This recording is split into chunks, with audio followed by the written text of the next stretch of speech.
എന്റെ മുണ്ട് ഒരിടത്തും ചുറ്റിക്കൂട്ടിയിട്ടുണ്ടോ ചോദിക്കാനും പറയാൻ ആളില്ല.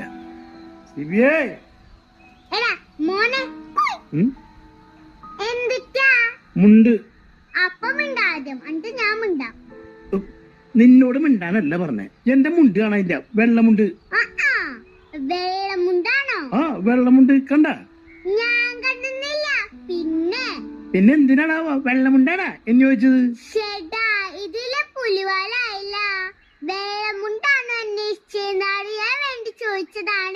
വെള്ളമുണ്ടാണീ പോയി കണ്ടുപിടിച്ചോ. അല്ലാണ്ട് വെള്ളമുണ്ട് അന്വേഷിച്ച് നടക്കല്ല പണി. എന്ത് കഷ്ടാ നോക്ക്. എന്റെ വെള്ളമുണ്ട് എവിടെയെന്ന് മോനെ മുണ്ടെവിടെയാന്ന് ചോദിച്ചാ മുണ്ടിന് കയ്യും കാലുണ്ടാവും മോട് വരാനായിട്ട്. അതെ സാധാരണ ഡ്രസ്സൊക്കെ മുകളിൽ അൽമാരിലേ കൊണ്ടുവയ്ക്കാറ്. അവിടെ പോയി നോക്ക്.